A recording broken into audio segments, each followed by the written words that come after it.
What's up everybody, another beautiful day in Azeroth, and here's how to defeat Mythic Nexus-Princess Ky'veza in Nerub'ar Palace. Quick shout out to Avocado and the Raid Leader Exchange Discord for help with strats and Floopsy for footage. And I can greatly recommend the RLE Discord for anything raiding and strategy related. Setup wise, you want 2 tanks, 5 healers and 13 DPS. Now on Mythic there's a new mechanic called Death Mask, which requires you to aim the phantom dashes through the boss to remove them. Now upon removal, boss gets a stacking 10% damage buff for 12 seconds, and at 3 stacks it becomes permanent. Now on top of this, there's always 5 phantoms on Mythic. Cue the picture! You want to always place rifts on these positions, leaving 1 triangle for tank rift. Then you want to drop your Queen's Bane debuff clockwise from the mark you dropped the rift on between 2 rifts. Now very important to note, the rift debuff is applied in a staggered fashion, so the last player that gets it needs to move far back when they drop their Queen's Bane, or they'll die to other players' balls. Most raid weak-aura packs have a weak-aura that tells you if you're number 5 and should go far. Then you want to aim the lines away from the middle of the room. Look for this shape if you want some visual aid for where to stand. Now the orbs will never hit the raid, and you can safely glide into the middle as soon as your orbs go off. You want to make sure you pop a defensive when you have the Queen's Bane dot. Always pop a defensive or ask for an external. It hurts. Now you can and should pre-immune these to not get the dot at all, and bop works as well, so make sure to utilize all of that. No dot, no balls. And tanks, prepare your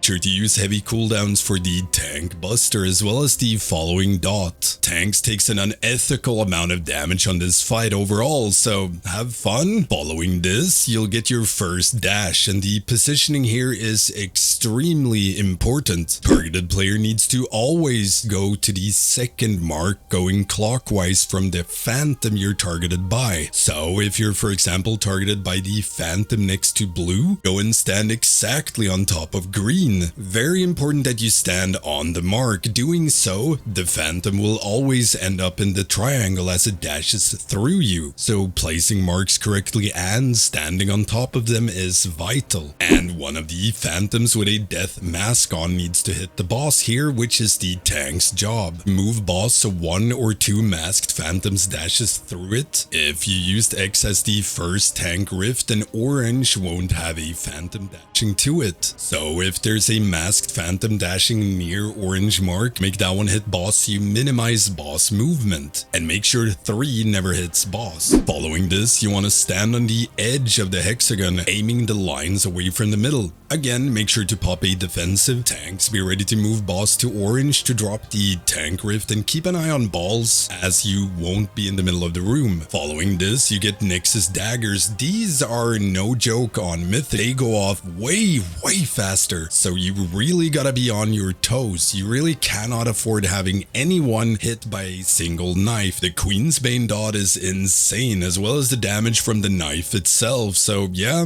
just dodge forehead. For the second dash, all phantoms dash through boss, removing all remaining masks. Players needs to go behind the opposite phantom. So for example, if you're targeted by phantom near X, you stand behind phantom near green mark. Very important that you're behind it, or you will get double dashed and die. And again, following this, the players with Queen's Bane needs to stand on the edge of the hexagon. Then it's intermission time. For this, you need to pre-assign positions for all players to make dodging lines a lot easier. This way each player will only have 1 or 2 other players to look out for, making lines significantly easier to dodge. And you just position yourself next to the very edge of the slice and just sidestep back and forth, dodging the voidy pizza slices of death. Lastly, if you have a line on you and you're below 60% health, you should always pop something, or there is a big chance you'll die. And following intermission for phase 2, the only thing that changes is that you need to clear 2 masks per dash. dash from here on out, which again falls on the tanks. Make sure to position boss so 2 phantoms dashes through. Orange will again be clear of phantoms when the dashes are done, so preferably near orange, but marks are a bit RNG, so could be that you have to do it somewhere else, then instantly drag boss to orange to spawn the rift. But other than that, everything else stays the same and you deal with all mechanics in the same way. Only one that needs to use their brain is the tank. For phase 3, however, following the second phantom dash, when all phantoms dashes through boss, you will clear 3 masks, which increases Ky'veza's damage by 30% for the rest of the fight, making everything a lot harder, specifically the last intermission, as the raid damage taken is already insane there. So use whatever you have to stay alive, just live! And that's pretty much it. If you have any questions at all, hit me up in the comments, check out my Patreon, Twitch sub, or YouTube membership if you want to help support the channel. Don't forget the usual stuff, like, comment, subscribe, slap that notification bell. Thank you all for watching. I will see you next time.